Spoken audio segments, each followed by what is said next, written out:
मेरे पिताजी राजीव गांधी आपके सांसद थे। जब आपके सांसद बने 1980-81 में, तब उनके छोटे भाई की आकस्मिक मौत हुई थी। पहले उनके छोटे भाई आपके सांसद होते थे। 3 सालों के लिए आपके साथ घुल मिलकर उन्होंने काम किया, आपके बीच आए, जन जन की समस्या को समझे, गांव गांव गए, खुद गाड़ी चला के आते थे। तो 84 में उनकी माताजी शहीद हो गई। जब उनकी माताजी शहीद हुई, अचानक अगले दिन उनको प्रधानमंत्री पद का शपथ लेना पड़ा। वो प्रधानमंत्री बन गए, लेकिन मरते दम तक आपके सांसद रहे। उस समय 5 सालों के लिए प्रधानमंत्री रहे। उनके व्यवहार में कोई बदलाव नहीं आया। जब प्रधानमंत्री बने तब भी यहां गाड़ी चलाकर खुद गांव-गांव जाते थे। प्रधानमंत्री थे, फिर भी गांव की महिलाएं डांट देती थी कि भाई हमारा खंबा लगा दिया है बिजली का, आपने तार नहीं खींचा, खड़िंजा लग गया है, पक्की सड़क कब मिलने वाली है। उनके घर पे इंडिया मार्क 1 लगा दिया, हमारे पे नहीं लगा, अभी लगाइए। डांट खाते थे, लेकिन सर झुकाकर आपके पास आते थे। आपको डांटते नहीं थे, आपको धमकाते नहीं थे कि प्रधानमंत्री हो। अहंकार नहीं था। देश के सबसे बड़ा पद संभाले थे। उस पद की गहराई को समझते थे, उस पद की सभ्यता को, उस पद की गरिमा को गहराई से समझते थे। वो समझते थे कि इस देश में लोकतंत्र है, इस देश में जनता सर्वोपरि है। जनता डांटे तो डांट सुनो, जनता शिकायत करे तो शिकायत सुनो, जनता की समस्या है तो जनता की बात सुनो, उस समस्या को सुलझाने की कोशिश करो। यही प्रधानमंत्री का धर्म है और यही देश के हर नेता का धर्म होना चाहिए। और यही राजनीति इस क्षेत्र में आपने मेरे पिताजी के साथ स्थापित की। एक सच्चाई की राजनीति थी। नेता आते थे आपके सामने, आपको सच बता देते थे। अगर उस खंभे में तार खींचना नहीं था कुछ महीनों के लिए, तो कह देते कि बहन खंभा लग गया है, अब तार खींचने में 6-7 महीने लगेंगे, सब्र कर लो। अगर कोई ऐसा काम था जो आप कह रहे थे कि करना चाहिए और करने की संभावना नहीं थी, तो कह देते कि देखिए ये वाला काम नहीं होगा, लेकिन हम आपके लिए ये वाले काम कर सकते हैं। तो ये जो राजनीतिक रिश्ता, एक प्रेम का रिश्ता, आदर का रिश्ता, श्रद्धा का रिश्ता यहां स्थापित हुआ, उसी आधार पर यहां तेजी से काम भी हुआ।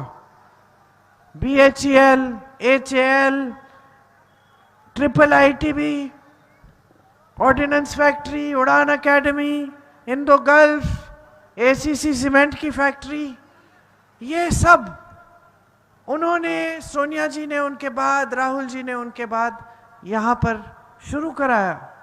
IIIT तो खैर बंद हो गई उनके जाने के बाद, लेकिन ये एक सिलसिला था काम का। बड़ी बड़ी सड़कें बनी।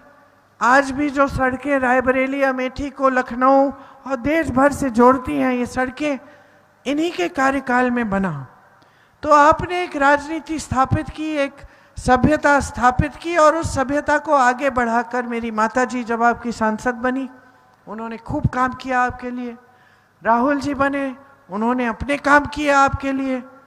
तो ये सिलसिला जारी रहा। फिर कुछ सालों पहले एक नई राजनीति उभरी पूरे देश में, लेकिन उसका प्रतीक यहां भी अमेठी में रहा। वो राजनीति क्या थी? अलग थी एकदम। और शायद क्योंकि हम एक परिवार के हैं, हम उसको ठीक तरह से समझ नहीं पाए, और हो सकता है कि आप भी समझ नहीं पाए। आपकी आदत क्या थी, आपकी आदत ये थी कि नेता सच बोलेगा। आपने ऐसे झूठ बोलते हुए नेता तो कभी देखे नहीं थे कि मंच पर आकर कुछ भी कह देंगे। आपके नेता आपस में प्रेम फैलाते थे।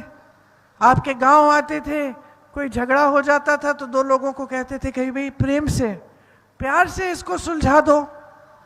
अब ये नेता आए, आपस में झगड़ा, नाराजगी, समाज में शक फैलाना, आपको ये भ्रम देना कि बाकी राजनीतिक दल धर्म के खिलाफ हैं।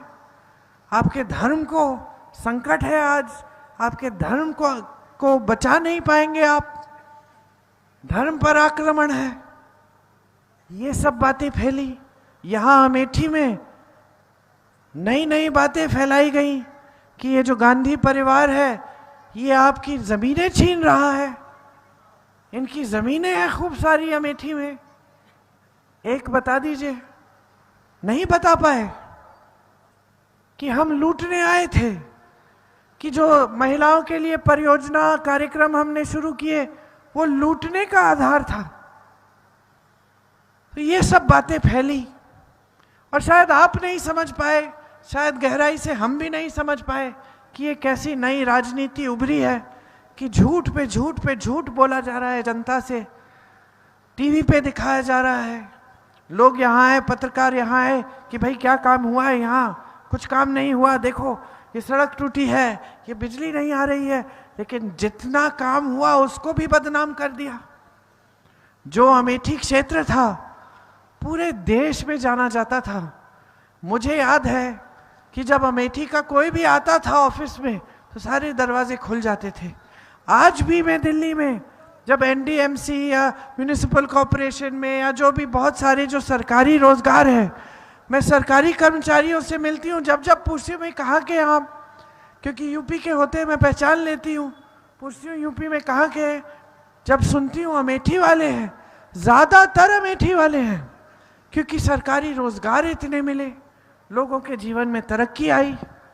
लेकिन यहाँ झूठ का बोलबाला शुरू हो गया।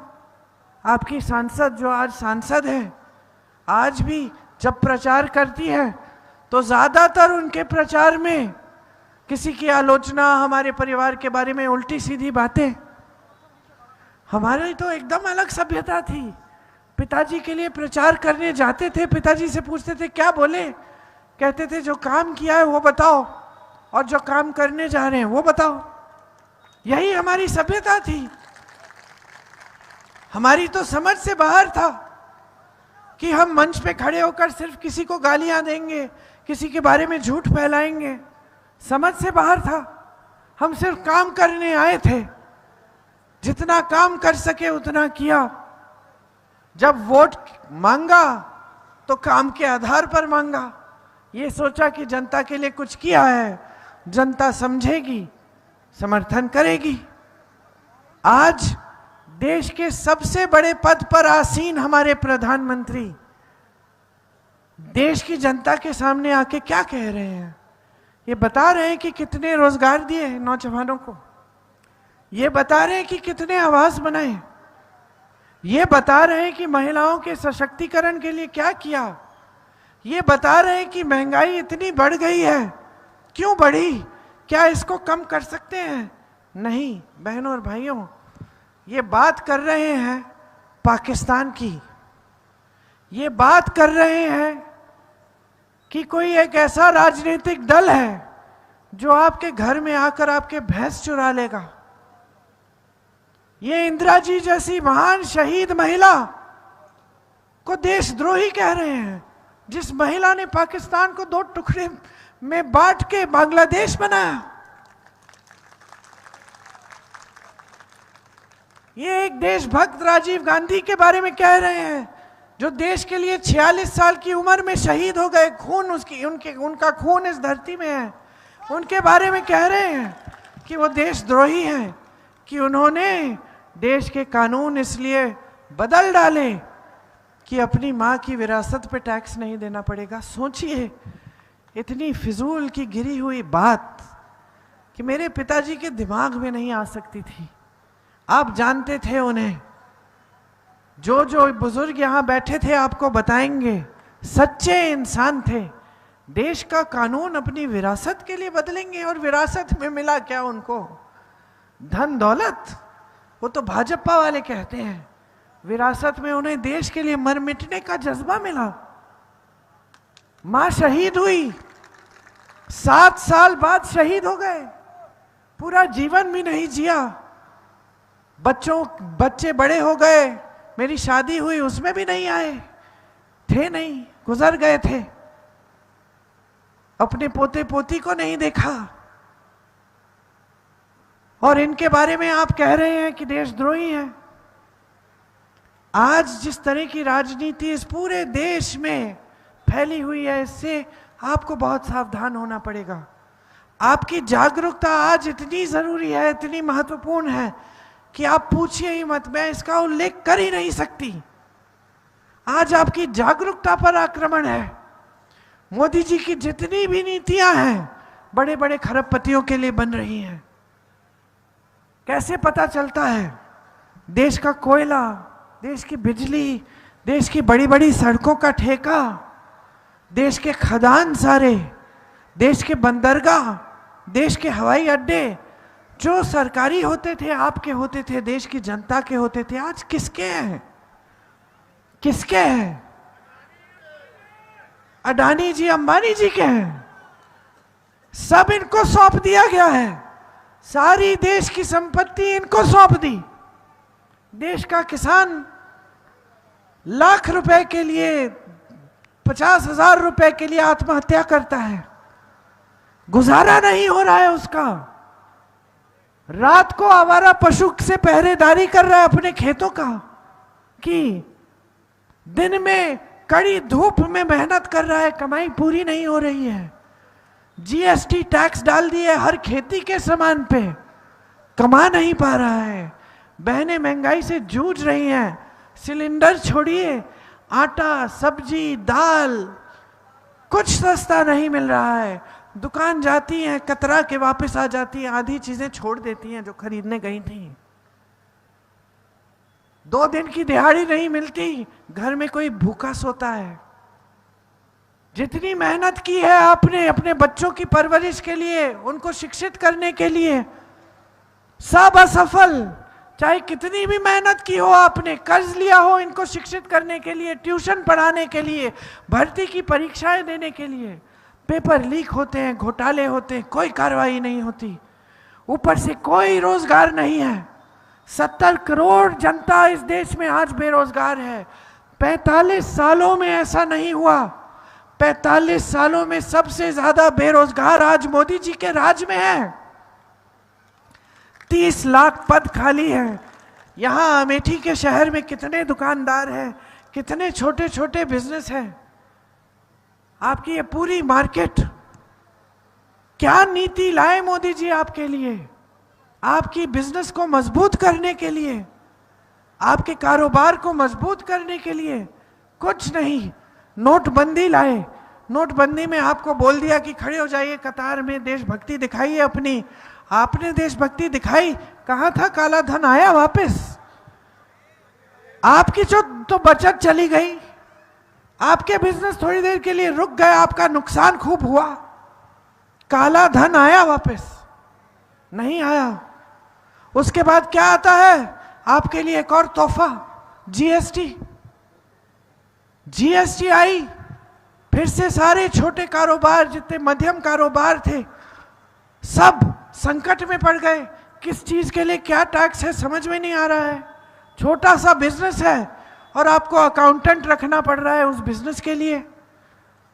40-50 हजार का वेतन हर महीने, जबकि बिजनेस ही उतना नहीं है कि आप हिसाब किताब रखें कि किसको कहां कितना टैक्स देना है। क्या आप सोचते हैं कि बड़े बड़े खरबपतियों का भी टैक्स इन्होंने बढ़ाया? 10 सालों में नहीं बढ़ाया।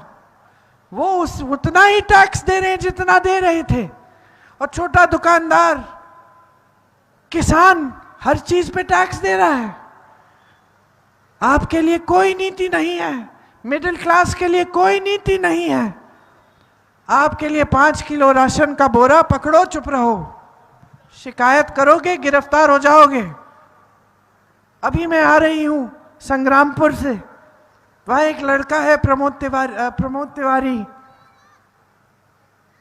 मेरे ख्याल से शिक्षा मित्र है या दूसरा वाला संविदा कर्मी है, था, नौकरी कर रहा था। एक आलोचना कर ली आपके सांसद की, नौकरी से निकाल दिया। पिताजी बीमार है, इलाज नहीं हो रहा है, रो रहा है वो। क्या इतनी बड़ी गलती कर ली? अरे जब पिताजी प्रधानमंत्री थे और आप उनकी आलोचना करते थे तो मुस्कुरा के सुनते थे। इंदिरा जी को रायबरेली की जनता ने हराया, उन्होंने कोई दंड नहीं दी, जनता को स्वीकार किया कि जनता सही है, मैं गलत हूंगी, मैंने कुछ गलत किया होगा, इसलिए जनता की आवाज उठी है, आत्मचिंतन किया। यहां तो आप एक चीज बोल देते हैं, आपकी सांसद नौकरी से निकाल देती हैं। ये कैसी राजनीति है? सारी नीतियां बड़े बड़ों के लिए, उनके बच्चे फूल रहे हैं, फल रहे हैं, नेता फॉर्च्यूनर खरीद रहे हैं, बड़ी बड़ी ठेकेदारी कर रहे हैं, और आम जनता, किसान, मजदूर, मेरी बहनें, इनका क्या? कोई सुनवाई नहीं होनी चाहिए। आपने एक परंपरा स्थापित की थी सुनवाई की।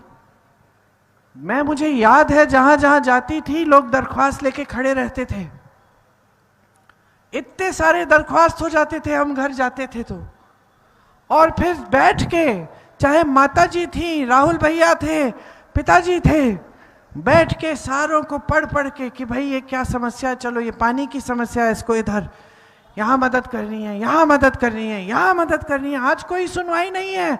आज देश का किसान महीनों के लिए दिल्ली आता है, आंदोलन करता है, बिजली बंद कर देते हैं, पानी बंद कर देते हैं, 600 किसान शहीद होते हैं। मोदी जी अपने घर से बाहर नहीं निकलते। मैं अपनी पिछली मीटिंग में बता रही थी, हमने भी प्रधानमंत्री देखे हैं, पिताजी घर आते थे धूल से भरे हुए, कुर्ता एकदम धूल से मैला, यहां तक घाव होते थे, जनता यूं हाथ पकड़ती थी, घाव होते थे। किसी ने मोदी जी के पास, कोई पास भी जा सकता है उनका हाथ पकड़ने के लिए। आज मंच पे आते हैं सेठों के साथ, बड़े बड़े नेताओं के साथ, बड़े बड़े महलों में प्रोग्राम करते हैं। कभी मंच के उतर कर आपके घरों में आए हैं? वाराणसी उनका सांसदीय क्षेत्र है, किसी के घर में गए हैं? आपकी यहाँ की सांसद कभी गांव आती है? सिर्फ दिखावे के लिए, सिर्फ प्रोग्राम उद्घाटन और दिखावे के लिए, ताकि सारी देश की पूरी मीडिया को बताती हैं कि यहाँ घर बनाया है, यहाँ घर बसा दिया है। अरे गांधी परिवार का कोई कभी आता नहीं था, उनको कुछ नहीं मालूम, किसी से मिलते नहीं थे। अरे मैं आपके 10 चेहरे पहचान के 10 नाम बता दूंगी, मैं यहाँ पे कुछ सालों से नहीं आई हूं। वो किसी को पहचानती है? वो आई किस लिए थी यहाँ? कभी सोचा है आपने? कभी सोचा है आपने वो आई क्यों, यहां आए क्यों? मेरे पिताजी आए, उनके भाई का क्षेत्र था, भाई की आकस्मिक मृत्यु हो गई, पिताजी आए उनका काम आगे बढ़ाने के लिए, पिताजी शहीद हो गए, माताजी आई कि पति के सपने थे अमेठी के लिए, उनको साकार करेंगे। माताजी के बाद भाई आए कि कुछ काम करके दिखाएंगे। जो सारा काम शुरू किया है, जनता से जुड़ाव है, रिश्ता है, प्रेम का रिश्ता है, आदर का रिश्ता है, ये क्यों आई? कोई रिश्ता था आपके साथ? आपके क्षेत्र के लिए भला करने के लिए आई? ये तो राहुल गांधी को हराने के लिए आई। ये तो सिर्फ राहुल गांधी से चुनाव लड़ने के लिए आई, ताकि यहां से पूरी मीडिया उछले, देश देखे, जो भी बोले वो देश भर की मीडिया में फैले राहुल गांधी के खिलाफ। तो उनका यहां आना ही शुरू से नकारात्मक भावना से था। जाएंगी। सोनू बोल रहा है। तुम भी बुढ़े हो गए हो सोनू हमारी तरह। हाँ, एक समय नौजवान थे, यूथ में थे, अब भी हो। चलो तो मैं कह रही हूं कि शुरू आधार ही उनकी, यहां शुरुआत अमेठी में उनका आधार ही नकारात्मक भावना से हो है। और यहां जो आपने राजनीति स्थापित की वो सिर्फ एक सकारात्मक राजनीति थी। आज मोदी जी मंच पे आते हैं, ये आपकी सांसद जी यहां मंच पे आती हैं, तो सिर्फ नकारात्मक बातें हैं। हम कह रहे हैं हमारे गारंटी है, ये जो सारे पैसे बड़े बड़े उद्योगपतियों को इन्होंने दिए हैं वो हम वापस आपके हाथों में लाना चाहते हैं। कैसे कैसे? आप हमारे प्रदेश सरकारों को देखिए, छत्तीसगढ़ में आवारा पशु की समस्या थी, वो सुलझा दी। वो लंबी कहानी है, मैं उसमें अभी जाना नहीं चाहती, लेकिन जगह जगह में मैंने बताई है। गौशालाओं को मजबूत किया, सरकार ने गोबर खरीदा, सरकार ने जो गौशालाओं में जो दूध बन रहा था उसके पैकेजिंग जो चीज खोया था, उसमें से मिठाई मक्खन वो सिखाया महिलाओं को, पैकेजिंग सिखाई, बिकवाया महिलाओं से, महिलाओं की आमदनी बनी, उन्हें रोजगार मिला। गोबर खरीदा, गोबर गैस बना के गांव में भेजा, आवारा पशु की समस्या खत्म की। छत्तीसगढ़ में किसानों का कर्ज माफ हुआ, राजस्थान में 25 लाख का बीमा आया जिससे निशुल्क स्वास्थ्य की सुविधाएं मिलती थी, ऑपरेशन तक हो रहे थे, मैंने बताया आपको। कर्नाटका में आज महिलाओं को मुफ्त बस यात्रा कर रही हैं, महिलाओं के खाते में पैसे आ रहे हैं। उसी तरह से हम गारंटी लाए हैं आपके लिए, प्रमाण है, कर रहे हैं। जहां जहां हमारे प्रदेश की सरकार है, हो रहा है। फोन उठाइए, किसी से भी पूछ लीजिए वहां कि भाई ये सच है, बताएंगे सच है, तो प्रमाण है, काम कर रहे हैं। हम कह रहे हैं कि स्नातक पास बच्चों को 1 लाख सालाना की नौकरी पक्की है, उनका अधिकार बनेगा। महिलाओं को 1 लाख सालाना गरीब परिवार की सबसे बड़ी महिला के खाते में जाएगी। छोटे बिजनेस और मध्यम बिजनेस हम मजबूत बनाएंगे। आपके लिए तमाम स्कीमें हैं, आपके कारोबार मजबूत बने। किसानों के सारे सामानों से जीएसटी हटाएंगे ताकि खेती के लिए जो सामान है वो सस्ते हो जाए। आपको न्यूनतम समर्थन मूल्य नहीं मिलता, वो अधिकार बनाएंगे। आपका कानूनी अधिकार आपको मिलना ही पड़ेगा, जिस तरह से भोजन का अधिकार आपको मिलना है। आप नौजवानों के लिए 500 करोड़ रुपए का फंड बनेगा। आप छोटा कारोबार शुरू करना चाहते हैं, उसके लिए सुविधा होगी। आशा बहुओं के लिए, आंगनवाड़ी की बहनों के लिए, मिड डे मील की बहनों के लिए आपका मानदेय बढ़ाया जाएगा। केंद्र की तरफ से राशि दुगनी देंगे। हम आपकी सारी संपत्ति वापस आपके हाथों में देंगे। पेपर लीक होता है, हम पेपर लीक का कानून बनाएंगे, सख्त से सख्त कार्रवाई होगी। 30 लाख पद खाली पड़े हैं, भाई ने कहा आज मीटिंग में, 15 अगस्त तक उनको भर देंगे।